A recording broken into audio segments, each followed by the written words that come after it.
Exercise prescription is a specific instruction given by a specialist medical practitioner in the dedicated area that is required for the patient.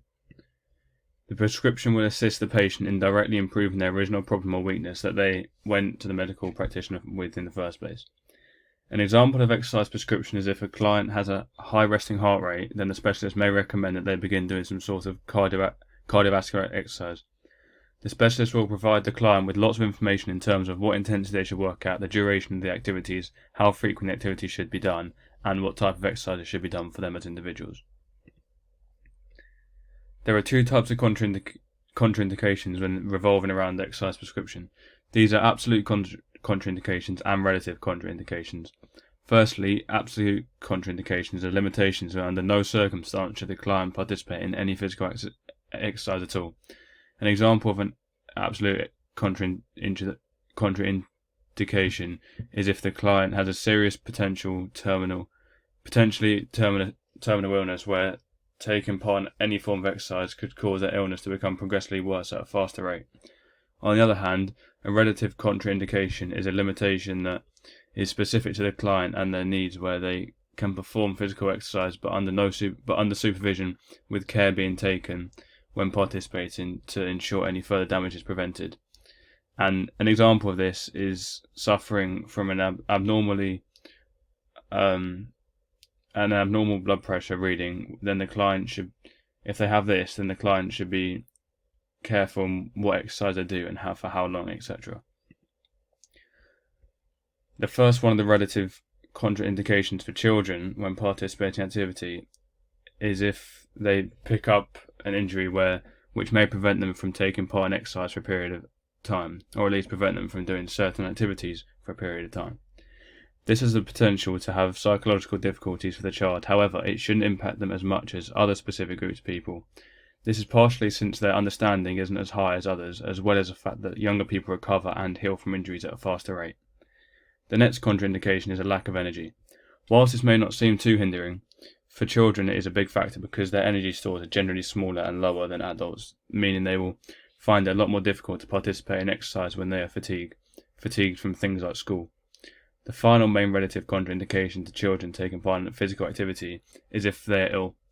An example of this is if the child has a cold, then their respiratory system could be worse or slightly damaged due to it being slightly blocked with a common cold.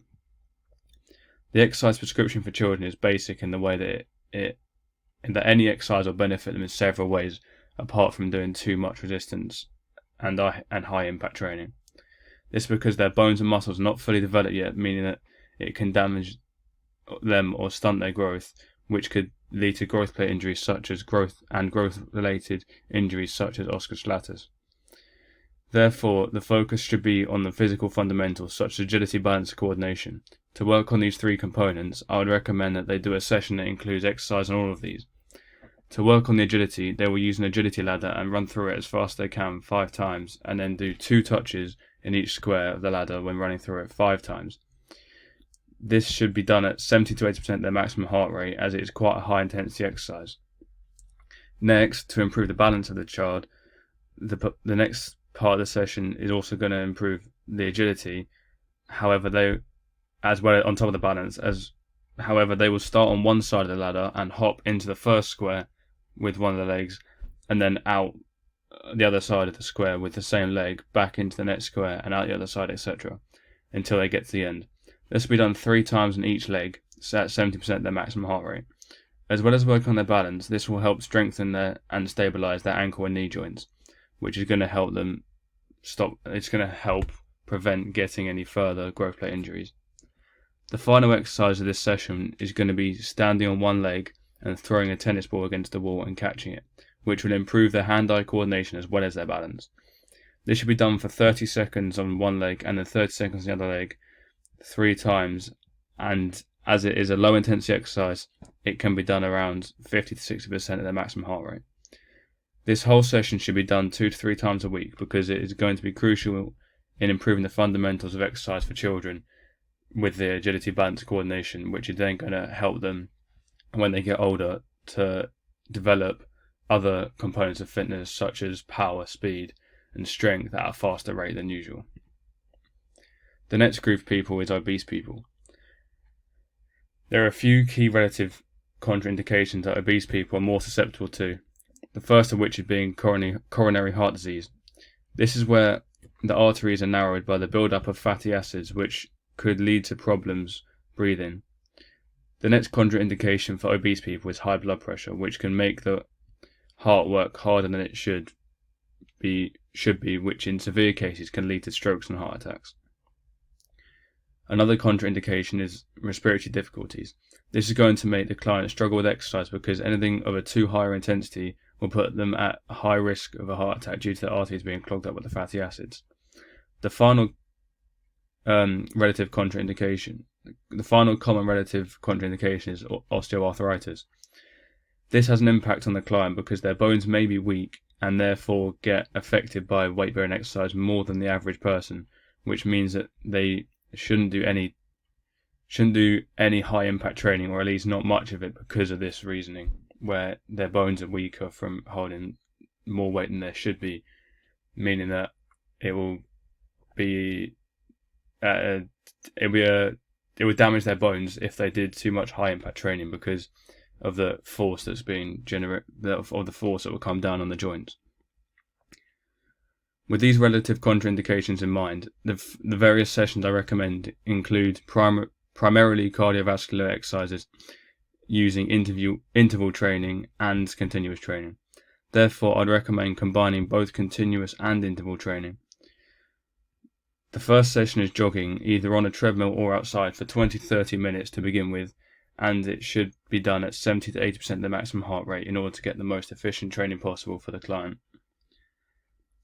This session could either be done 3 to 4 times a week or once a week along with another type of cardiovascular exercise.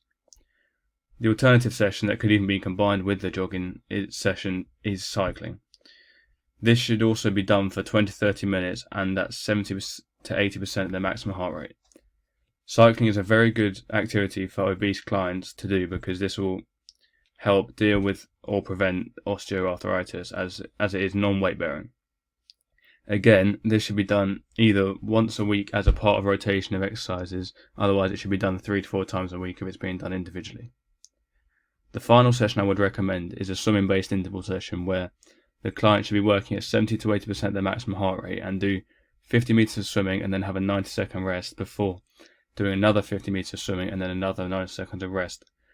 The client will end up doing 10 lots of 50 meters swimming, 10 lots of 50 meters of swimming in this session. Like the cycling, it is a non-weight bearing session, meaning it will also help reduce or prevent osteoarthritis. This swimming session would ideally be grouped with both the cycling and jogging, as it is a different type of training. Therefore, I'd recommend doing all 3 of these sessions once a week because it will improve the client's cardiovascular fitness greatly, as well as helping reduce and prevent osteoarthritis by including the 2 non-weight bearing sessions per week. Despite this, it does not reduce bone density too much because the jogging session is weight bearing, therefore consolidating, if not improving, the bone density of the client, and then causing the chance of getting osteoarthritis to reduce itself. The final group of people is older people. The first of the relative contraindications for older people is the fact that they are more susceptible to osteoporosis and osteoarthritis because their bone density has naturally decreased from not being as active and not doing as much weight bearing and exercise as they would have in the past. Another contraindication is diabetes because older people have increasing insulin and impaired pancreatic islet function. The final relative contraindication for older people would be their general mobility because they naturally will have lost some mobility with aging. With these considerations, older people should avoid high impact training due to their lower bone density. It can damage bones in the body. They should also avoid isometric training because it puts extreme pressure on the heart, causing their blood pressure to increase unnecessarily. Finally, older people should avoid any excessive resistance training because it can also cause their blood pressure to rise, as well as their bones and muscles being naturally weaker, it can then damage them further. Therefore, the first exercise I would recommend they do is walking, because it is a low intensity, which is recommended as it will not cause their heart to work too hard, as well as being a lot easier on their bones and muscles while still being weight bearing. They should aim to do 20 to 30 minutes of walking 4 times a week, because this includes them doing bodyweight exercise, which can strengthen their bones by increasing their bone density.